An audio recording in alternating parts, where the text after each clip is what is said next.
নমস্কার। আজ আমরা ইংরেজি ভাষার খুব জরুরি কিছু সহায়ক ক্রিয়া মানে মোডাল ভার্বস দিয়ে কথা বলবো। আমাদের কাছে একটা সারণী আছে যেখানে এই ভার্বগুলোর ব্যবহার, উদাহরণ সব দেওয়া।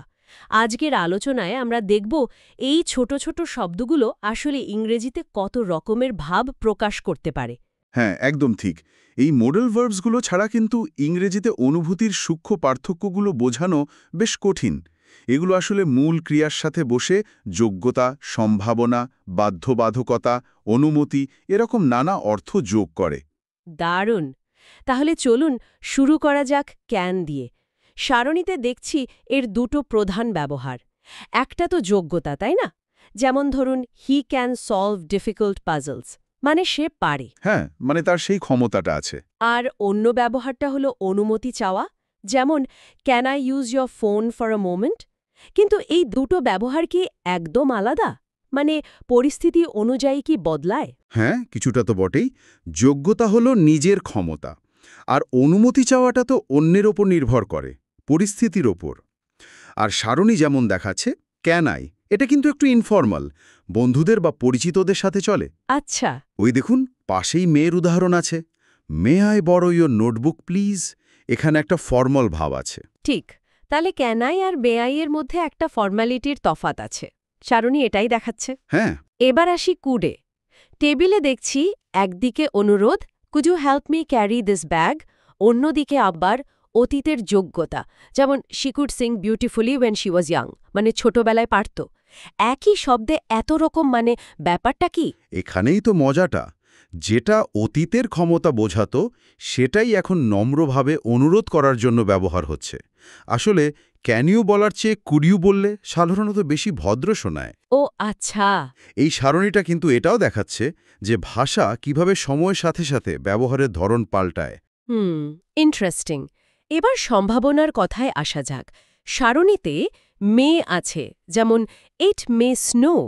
আবার মাইটও আছে, যেমন উই মাইট ভিজিট। দুটোই তো সম্ভাবনা বলছে।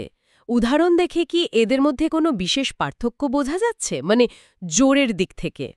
উদাহরণে হয়তো সরাসরি বোঝা যাচ্ছে না, তবে সাধারণভাবে ব্যবহারের ক্ষেত্রে মাইট এ সম্ভাবনার মাত্রাটা মেয়ের চেয়ে একটু কম ধরা হয়। এটা একটা বেশ সূক্ষ্ম পার্থক্য, কিন্তু গুরুত্বপূর্ণ। আচ্ছা আচ্ছা, সম্ভাবনা একটু কম হলে মাইট, হুম। বুঝেছি। এবার দেখি বাধ্যবাধকতা বা উপদেশের দিকটা। সারণীতে মাস্টের দুটো উদাহরণ দেখলাম, বেশ জোরালো মনে হচ্ছে। একটা হলো you must carry your ID card. হ্যাঁ, মানে একদম নিয়ম, করতেই হবে। আর দ্বিতীয়টা students must complete the assignment. এখানেও তো কোনো বিকল্প নেই মনে হচ্ছে। একদম। মাস্ট মানে হলো হয় কোনো সামসিক নিয়ম, নয়তো নিজের ভেতর থেকে জোরালো তাগিদ বা প্রয়োজন, কোনো উপায়ন্তর নেই। ঠিক। এর পাশেই আবার আছে শুড, যেমন you should drink more water. এটা তো উপদেশের মতো। হ্যাঁ, উপদেশ। আর আছে অট টু, যেমন you ought to respect your elders. এটাও তো উপদেশই লাগছে।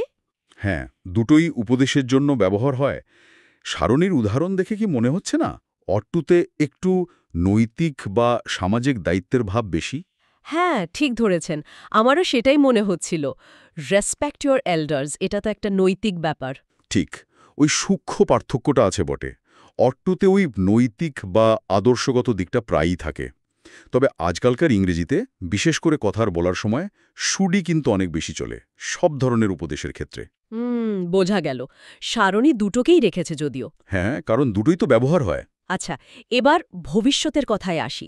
উইল আছে সারণীতে, ভবিষ্যতের ইচ্ছা বা প্রতিজ্ঞা বোঝাতে, যেমন আই উইল হেল্প ইউ বা I will stand by you. হ্যাঁ, ভবিষ্যৎকালের সাধারণ ঘটনা বা ইচ্ছা বা প্রতিশ্রুতি বোঝাতে উইল তো খুবই কমন। কিন্তু শ্যালও তো আছে সারণীতে, উদাহরণ I shall complete this work. এখন কি শ্যালের ব্যবহার কমে গেছে? সারণীটা হয়তো একটু পুরনো বা বেশি ফর্মাল ব্যবহার দেখাচ্ছে। মানে বর্তমানে আই বা উইয়ের সাথেও ভবিষ্যতের কথা বলতে উইলই বেশি ব্যবহার হয়, বিশেষ করে আমেরিকান ইংরেজিতে। শ্যাল এখন প্রধানত আই বা উই দিয়ে প্রশ্ন করতে, শ্যাল উই গো, বা প্রস্তাব দিতে ব্যবহার হয়, অথবা খুব ফর্মাল কোনো লেখা বা ঘোষণায়। ও আচ্ছা, তার মানে উইলই এখন বেশি চলে। মোটামুটি তাই। বেশ। আর একদম শেষে আছে উড। সারণীতে এরও দুটো ব্যবহার, একটা অনুরোধ would you pass me that book? হ্যাঁ, খুব ভদ্র অনুরোধ। আরেকটা হলো কাল্পনিক পরিস্থিতি, যেমন if I had a car I would drive to the hills, মানে যদি গাড়ি থাকতো যেতাম। ঠিক। উড ভদ্র অনুরোধের জন্য যেমন দরকারি, তেমনি এইরকম শর্তযুক্ত বা কাল্পনিক পরিস্থিতি বলার জন্যও অপরিহার্য। কুডের মধ্যে এখানেও একটা নম্রতার ভাব আছে। তাহলে এই পুরো সারণীটা দেখে যা বুঝলাম, এই সামান্য কয়েকটা শব্দ দিয়ে ইংরেজি ভাষায় কত কিছু প্রকাশ করা যায়। যোগ্যতা, সম্ভাবনা, বাধ্যবাধকতা, অনুরোধ, উপদেশ, কল্পনা, অনেক কিছু। একদম তাই। এগুলো শুধু ব্যাকরণের নিয়ম নয়, এগুলো আসলে যোগাযোগের খুব শক্তিশালী হাতিয়ার। এই সারণীটা যেন সেই হাতিয়ারগুলোর একটা ছোট্ট ম্যাপ। আলোচনাটা খুব ভালো লাগলো, তবে শেষে এসে একটা প্রশ্ন মনে আসছে। এই যে এতগুলো মোডাল ভার্ব আর তাদের সূক্ষ্ম পার্থক্যগুলো আমরা দেখলাম, যেমন ধরুন মে আর মাইট বা শুড আর অটটিপ, এগুলো জেনে বুঝে ঠিকঠাক ব্যবহার করতে পারাটা কি সত্যিই খুব জরুরি? মানে এই সূক্ষ্মতাগুলো কি আমরা যখন কথা বলি বা লিখি তখন অন্যের কাছে আমাদের বার্তার অর্থকে আসলে অনেকটা বদলে দেয়, নাকি মোটামুটি কাজ চলে যায়? এটা নিয়ে একটু ভাবার আছে।